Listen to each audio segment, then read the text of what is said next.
Good morning. Good morning. Ryan Tullock here. And here's my presentation as I looked at literacy within social studies. Go ahead and jump right into it. So we're going to look at, for this presentation, a few guiding questions. As I look through these scholarly articles on social studies, these are the questions that I looked at and delved into. First, why was it important to be literate in social studies? What are the specific skills, knowledge, and disciplines I needed? Types of reading, writing, and communication that my experts engage in this discipline. Literary challenges in social studies. Why my students struggle with these aspects of literacy, and how it impacted my ELL students, English language learners. And finally, what methods and instructional strategies supported students' literacy development in this content area, and how these methods supported learning. Finally, what should be considered when designing lesson plans? All right, so going in and jumping into it. All right, the first question we looked at is why it is important to be literate in social studies. I love this little cartoon over here. She's got a newspaper that says, U.S. students failing history. And he says, but Mom, I do know my history to prove it. I'll Google Abraham Lincoln. Okay, that's funny, right? Who's ever Googled or Wikipedia an answer? I can't say I have. All right, but anyway, moving forward. All right, so here are the reasons, right? First and foremost, supporting content knowledge, right? When we're reading, we're learning how to read, right? Whether it's social studies, science, math, any of the content areas.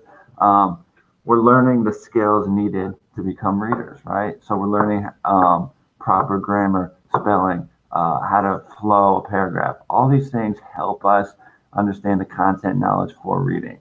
All right, next, providing important social skills. Social studies, right? The skills needed for social studies can be learned through reading in social studies. We learn about historical figures, right? We learn how to communicate. We learn how to voice our opinions. We learn how to express ourselves. These are social skills we need moving forward. Becoming an informed citizen, right? So I'll look at this in the next slide, but right, social studies teaches us how to participate in this democracy, right? It teaches us the voting process. It teaches us about elections. It teaches us about how to formulate opinions, right? How to become a citizen and become an active member of the country we live in. Good decision-making skills, right? We learn about these in history or in government. We learn about how decisions are made, right? We read about them. We read about the things that have shaped our future, our history, and it helps us formulate our own good decision-making skills. And finally, helps challenge bias, prejudice, and demonstrate patriotism, right? So one of the articles I read really touched on this, that social studies is the key to learning how to challenge these things. We learn about the events of our past that have created bias, created prejudice, and we learn how to become to demonstrate patriotism, how to become happy, not happy is the word, but how to be, take pride in our country, right? All right, so I like this quote that I found. Children's literature acts as a bridge between citizenships and the lives and needs of children. Wow, it says it right there, okay? All right, so what are the skills or knowledge needed in social studies? All right, so when I was looking at the SOLs, Virginia's SOLs for civics and economics, this came across me and kind of hit home for the articles I read. Civic and economic education must emphasize the intellectual and practical skills required for responsible citizenship. There's the key, responsible citizenship. Students will learn to consider their own talents, aptitudes, personalities, and market demand as they explore future divisions. Our students will practice, so we learn to read and practice these skills inside and outside the classroom, right? We're creating citizens, right? We're teaching our children about our country. So they extend their knowledge of they extend their understanding of the essential knowledge defined by the standards, right? So they set these standards, and so these are the skills they need, right? They need to learn these skills as one of the key elements that was touched on in these articles. So this quote is great. At its foundation, social studies is about questioning and power, living for the common good, understanding and appreciating the past to create a better future, celebrating and encouraging diversity in perspective and culture, making moral daily judgments about how to act and what to believe, and becoming informed of events and issues locally and globally. The purpose, purpose is to help children participate in civic life, right? These are the skills we learn in this content area, right? So when we read through the content area, these are the skills we need moving forward. Okay. All right. So let's talk about critical literacy real quick. So one of the main points I got out of these articles is the idea that we must learn how to read critically, right? Be critical literacy learners. All right. What does critical literacy entail? Well, it entails all these items, right? It's not just about reading for facts and people and events, right? We're understanding opinions. We're discussing, we're analyzing, we're looking at biases, we're looking at social justice, we're looking at reasons. It teaches literacy in social studies, critical literacy, mind you, teaches us to think beyond just the nuts and bolts of reading, right? It teaches us to think about what we're reading. Why were these decisions made? What actions took place that make literacy so important in this content area? So critical literacy is huge. One of the main takeaways I got out of this. All right, so let's look at some of the challenges and struggles I found through this project. All right, first there's an emphasis on memorization of people, places, events, right?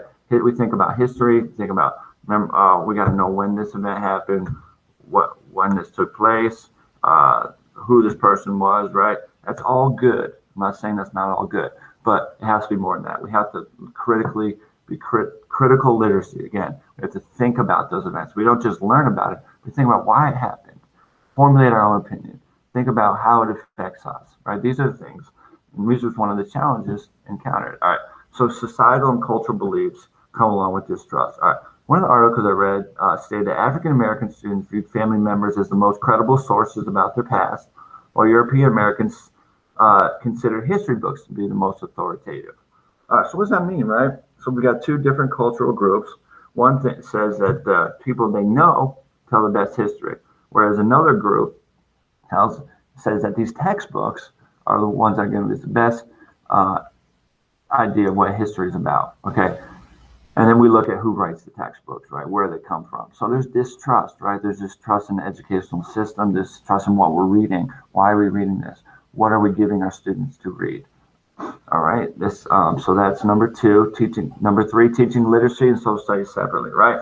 So one of the other articles talked about how in elementary school, literacy and social studies are split up into two different groups, right? One of the challenges is combining and using literacy as a tool in our social studies classes, using it to supplement English learning, English skills, right? So instead of just putting them in separate bubbles, using it as a tool, right? Incorporating the skills we're learning when we read in social studies, when we read social studies.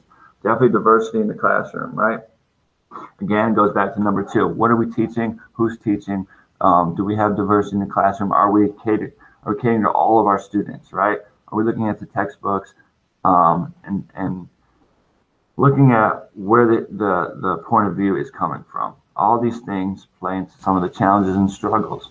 And then we're not teaching critical literacy skills, as the last slide showed, right? Are we teaching our students to think beyond, right? Or are we just teaching them to understand and memorize, right? I know we get hamstrung with having students needing to learn and know certain facts, but are we questioning them? Why did this happen? What was the event of this?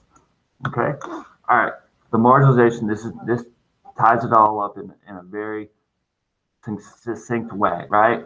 44% surveyed had reduced time after No Child Left in social studies after No Child Left Behind Act, right? 23% of American 8th graders are proficient in civics. Wow, that's a low number, right? So what reading, and we talked about content knowledge earlier, makes weak readers better. Reading assessments require background knowledge from social studies disciplines. Poor readers with strong background knowledge display better reading comprehension, right? Using it as a tool. Look at the time spent on core elementary subjects. 53% is on English, 10% is on social studies, right? Why not combine those? Why not use our English, the skills we need in social studies? So this right here, and then again, talk about the civic engagement. All this really ties up all the things I've talked about and read about in my articles. All right, so we need to support our ELLs. Lack of knowledge, what are the struggles? Lack of knowledge about U.S. history, right?